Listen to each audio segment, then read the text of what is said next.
नमस्कार दोस्तों, मेरा नाम है सुभाष और आज के वीडियो में हम लोग बात करने वाले एक्सेस मिड कैप फंड के बारे में। दोस्तों इस वीडियो के अंदर मैं आपको इस फंड का डिटेल्स रिव्यू करके बताऊंगा, जैसे कि इस फंड के अंदर आपको कितने से एसआईपी करनी चाहिए। अगर आप इस फंड में लॉन्ग टाइम के लिए इन्वेस्टमेंट करते हैं तो आप यहाँ से कितना पैसा बना सकते हैं, इस फंड के अंदर आपको कितना एक्सपेंस चार्ज लगेगा, अभी इस फंड के अंदर आपको इन्वेस्ट करना चाहिए कि नहीं, उन तमाम सारी बातों के ऊपर डिटेल्स में बात करूंगा जिनको एक इन्वेस्टर के लिए जानना जरूरी होता है ताकि वो लॉन्ग टाइम के अंदर किसी भी म्यूचुअल फंड के अंदर अच्छा पैसा बना सके। तो अभी Axis mid cap mutual fund invest करने के लिए सही म्यूचुअल फंड है कि नहीं, इन सारी बातों को डिटेल्स में एनालाइज करेंगे और लास्ट में अपना ओवरव्यू बताऊंगा कि अभी इस फंड के अंदर आपको इन्वेस्ट करना चाहिए या नहीं, आपको कितने से इस फंड के अंदर अपनी एसआईपी स्टार्ट करनी चाहिए। तो चलिए दोस्तों वीडियो स्टार्ट करते हैं और देख लेते हैं Axis mutual fund mid cap की सारी डिटेल्स। यहाँ पे दोस्तों इन सब चीजों के लिए मैं यहाँ पे यूज करता हूँ ग्रो ऐप का। तो मैंने ग्रो ऐप ओपन कर लिया और ग्रो ऐप जैसे ही आप ओपन करेंगे यहाँ पे देखिए एक म्यूचुअल फंड का सेक्शन आपको मिल जाता है। इसके ऊपर जैसे ही आप क्लिक करेंगे तो काफी सारी इंफॉर्मेशन आपके सामने आ जाएगी। तो यहाँ पे सिंपल सा आपको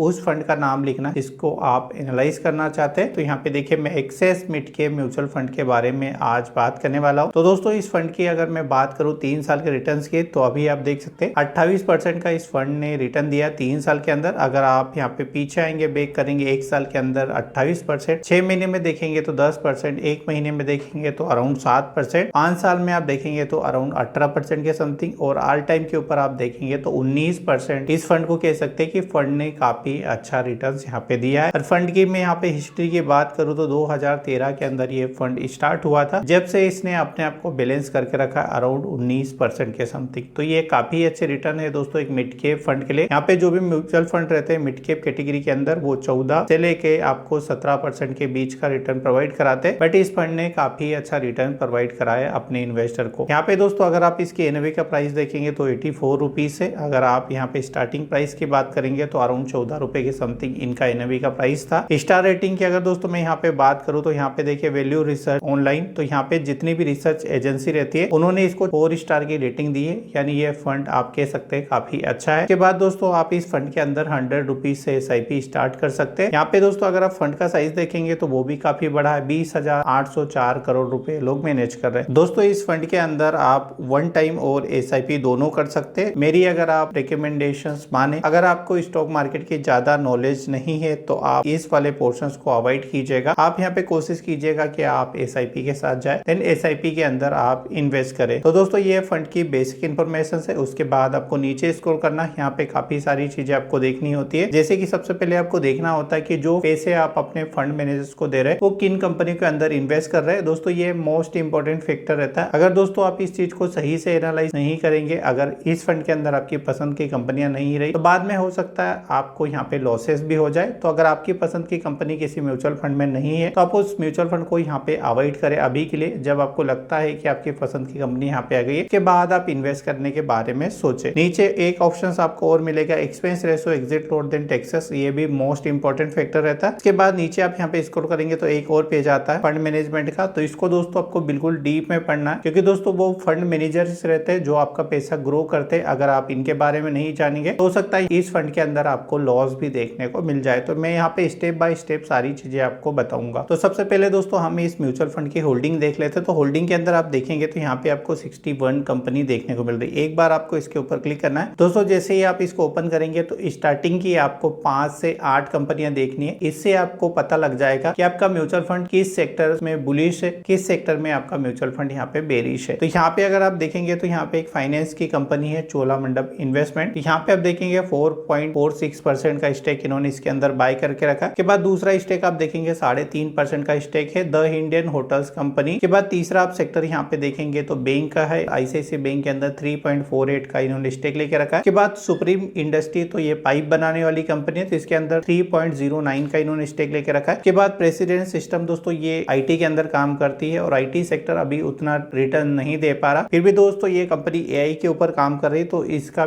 फ्यूचर्स में आपको काफी अच्छा बेनिफिट मिलेगा। के बाद दोस्तों नीचे आएंगे तो कुमेंस करके 2.68% का स्टेक है। तो ऐसे आपको सारे स्टेक यहाँ पे देख लेने। सी आल होल्डिंग के ऊपर आप क्लिक करेंगे तो जितनी कंपनियां रहेगी वो सारी आपको दिख जाएगी। उसके बाद आपको यहाँ पे होल्डिंग एनालिसिस के ऊपर क्लिक करना। ये हमें दोस्तों यहाँ पे बताता है कि हमारा फंड ज्यादा बुलिश किस सेक्टर में। ये कैसे चेक करना है, यहाँ पे आपको नीचे स्क्रॉल करना है और यहाँ पे आप देखेंगे दोस्तों जो सबसे ज्यादा पैसा लगा है वो फाइनेंस सेक्टर के अंदर लगी है। अभी एक कैसे आपको आइडेंटिफाई करना है, देखिए यहाँ पे आपको कलर देखने को मिल रहा हो ग्रीन, यही कलर आपको नीचे मिला लेना है। तो जो कलर यहाँ पे जितना फंड एलोकेशन रहेगा आप उसके ऊपर क्लिक करेंगे, ये देखिए ऐसे बड़ा हो जाएगा और यहाँ पे ये कलर हाईलाइट हो जाता है। तो यहाँ पे 19% का स्टेक इन्होंने फाइनेंस इंडस्ट्री के अंदर डाला है। दूसरे बड़े स्टेक की बात करूं तो इन्होंने केमिकल के अंदर डाला है। तीसरा यहाँ पे अदर है, चौथा यहाँ पे ऑटोमोबाइल है, पांचवा यहाँ पे सर्विसेज है, छठा यहाँ पे कैपिटल गुड्स है। यहाँ पे 7% का स्टेक इन्होंने टेक्नोलॉजी के ऊपर रखा है और 6% स्टेक दोस्तों इन्होंने हेल्थ केयर के ऊपर रखा है। तो ऐसे आपको यहाँ पे इसको देख लेना है जिससे आपको सारी चीजें यहाँ पे समझ आ जाए। ये चीजें पढ़ने के बाद आप फंड के अंदर थोड़ा नीचे स्क्रॉल करेंगे, यहाँ पे एक ऑप्शन आता है expense ratio exit loan debt taxes, आप इसके ऊपर क्लिक करेंगे। यहाँ पे आपको दो चीजों के ऊपर मेनली फोकस करना। सबसे पहले आप यहाँ पे कोशिश कीजिएगा कि जो भी म्यूचुअल फंड आप बाय कर रहे हैं उसका एक्सपेंस रेशियो कम होना चाहिए और इसका एक्सपेंस रेशियो काफी कम है क्योंकि ज्यादातर फंड का 0.96 के समथिंग रहता है, इससे अबव रहता है। यहाँ पे आप देखेंगे तो 55 का है तो ये कम है। उसके बाद यहाँ पे आपको एक और टर्म पढ़नी होगी एग्जिट लोन। तो दोस्तों यहाँ पे क्या होता है, अगर 1 साल के पहले अगर यहाँ पे आप एग्जिट करेंगे यहाँ पे आपको कुछ अलग से चार्जेस देना होगा। इस तरीके से दोस्तों आपको सारी चीजें पढ़नी है। नीचे आपको एक ऑप्शन मिलेगा फंड मैनेजमेंट, तो आप फंड मैनेजमेंट के ऊपर यहाँ पे क्लिक करना है और आपको जितने भी फंड मैनेजर्स रहेंगे दोस्तों उनके बारे में पढ़ना है। उससे आपको ये बेनिफिट होगा, आपको सबसे पहले यहाँ पे जानने को मिलेगा कि आपके फंड मैनेजर्स का क्वालिफिकेशंस क्या है, पास्ट एक्सपीरियंस उसका कितना है, कहाँ का वो काम कर चुके हैं। तो आपको एक मोटा आइडिया हो जाएगा कि भाई हमारे फंड मैनेजर्स काफी अच्छे हैं, उन्हें इतने साल का एक्सपीरियंस है और जितनी भी जरूरी चीजें रहेगी वो इसके अंदर आपको मिल जाएगी। ऐसे दोस्तों आपको किसी भी म्यूचुअल फंड को एनालाइज करना है। अगर आपको लगता है कि म्यूचुअल फंड में दम है तो आप उसके अंदर इन्वेस्ट करने के बारे में सोच सकते हैं। तो दोस्तों इसी तरह आपको हर म्यूचुअल फंड को यहाँ पे चेक कर लेना। अभी बारी आती है कि दोस्तों इस फंड के अंदर हमें इन्वेस्ट करना चाहिए कि नहीं। तो दोस्तों जो मेरा एक्सपीरियंस कहता है स्टॉक मार्केट के अंदर, तो यहाँ पे देखिए फंड अभी अपने हायर के ऊपर चल रहा है। यहाँ पे अगर आप देखेंगे तो इसका लोअर है, यहाँ पे आप देखेंगे तो हायर है, तो इसने अपने हाई सपोर्ट को तोड़ा है। तो अगर आप इस फंड के अंदर इन्वेस्ट करने जा रहे हैं तो अभी आप कुछ टाइम वेट कीजिएगा क्योंकि दोस्तों अभी जो हमारा स्टॉक मार्केट है काफी ज्यादा टाइम हाई के ऊपर चल रहा है। तो ये एक बार करेक्शन करेगा, इसका करेक्शन स्टेबल होने दीजिएगा, उसके बाद आप इन्वेस्ट करिएगा, काफी अच्छे रिटर्न मिलेंगे। अभी दोस्तों ऐसा काम है एक चलती ट्रेन जैसा, अगर आप चलती ट्रेन के अंदर चढ़ेंगे तो हो सकता है आपका एक्सीडेंट भी हो जाए या हो सकता है आप ट्रेन में भी चढ़ जाए। तो यहाँ पे 50-50 वाला काम है, तो आपको ऐसा कभी भी नहीं करना। ये मार्केट है दोस्तों, हर टाइम आपको मौके देता है अगर आपके पास पैसा है तो मेरे ख्याल से ऑल ओवर आपको सारी चीजें समझ आ गई होगी। अभी दोस्तों मैंने आपको लास्ट में बताया था कि इस फंड के अंदर आप कितना पैसा इन्वेस्ट करेंगे तो आपका कितना पैसा यहाँ से बन सकता है। तो इसके लिए दोस्तों आपको क्या करना है, अपने मोबाइल के अंदर आपको एक SIP कैलकुलेटर डाउनलोड कर लेना है। जैसे ही SIP कैलकुलेटर ओपन हो जाता है तो आपके सामने कुछ इस तरीके का इंटरफेस आएगा। आप यहाँ पे इस SIP कैलकुलेटर के ऊपर ओपन करेंगे। वहां पे हमने देखा था दोस्तों की जो इन्वेस्टमेंट हमारी जर्नी है, यहाँ पे आपको भी दिखा देता हूँ। तो यहाँ पे हम 100 रुपए से स्टार्ट कर सकते हैं, बट दोस्तों मेरा जो एक्सपीरियंस कहता है इस इंडस्ट्री के अंदर आपको जो स्टार्ट करना चाहिए अमाउंट, आपको यहाँ पे 2500 रुपए कम से कम SIP करनी चाहिए ताकि इस मार्केट से आप अच्छी वेल्थ बना सके। सेकंड दोस्तों यहाँ पे इसने जो रिटर्न दिया है 19.93 ये मैंने डाल दिया और यहाँ पे आपको कम से कम दोस्तों टर्न ओवर रखना है 20 साल, क्योंकि 20 साल दोस्तों एक काफी लंबा टाइम होता है। इस टाइम के अंदर दोस्तों आपका पैसा अच्छे से ग्रो कर जाएगा। यहाँ पे कैलकुलेट का ऑप्शन है, आपको कैलकुलेट के ऊपर क्लिक कर देना। जैसे आप कैलकुलेट के ऊपर क्लिक करेंगे आपके सामने एक डाटा आएगा, जैसे कि आपने जो इन्वेस्ट करा वो 6 लाख रुपए इन्वेस्ट करा के बाद इस फंड से आपको एस्टिमेटेड रिटर्न आएगा 72,20,442 रुपए। टोटल वेल्थ आपके पास हो जाएगी 78,20,442 रुपए। तो ऐसे आपको दोस्तों कैलकुलेट कर लेना है। और दोस्तों अगर आपको लगता है कि आपका गोल इस अमाउंट से फुलफिल नहीं होगा तो आप यहाँ पे दो चीजें कर सकते हैं। फर्स्ट में आप चाहे तो यहाँ पे अपनी SIP का अमाउंट बढ़ा सकते हैं, या तो आप चाहे तो यहाँ पे टाइम ड्यूरेशन बढ़ा सकते हैं। बट दोस्तों ज्यादातर अमाउंट जो ग्रो करता है, जितने टाइम आप म्यूचुअल फंड के अंदर होल्ड रखेंगे उतना आपका पैसा यहाँ पे ग्रो करेगा। यहाँ पे सिर्फ दोस्तों मैं अपने 2 साल यहाँ पे बढ़ाऊंगा, तो यहाँ पे मैंने 22 साल कर दिया। के बाद यहाँ पे आप देखेंगे तो देखिए कैलकुलेट का ऑप्शन है, मैं अगेन कैलकुलेट करूंगा। तो यहाँ पे देखिए अभी मेरा इन्वेस्टमेंट यहाँ पे हो रहा है 6,60,000, बट आप रिटर्न देखेंगे तो काफी ज्यादा हो रहा है। 1,10,26,525 रुपए मुझे रिटर्न मिला। तो यहाँ पे देखिए टोटल अमाउंट मेरे पास हो जाएगा 1,16,83,525 रुपए। तो दोस्तों इस तरीके से आपको यहाँ पे किसी भी म्यूचुअल फंड का कैलकुलेशंस कर लेना है। तो दोस्तों अभी आपने इस म्यूचुअल फंड की सारी डिटेल देख ली होगी। अभी बात आती है कि इस म्यूचुअल फंड के अंदर हमें इन्वेस्ट करना चाहिए कि नहीं। तो दोस्तों मैंने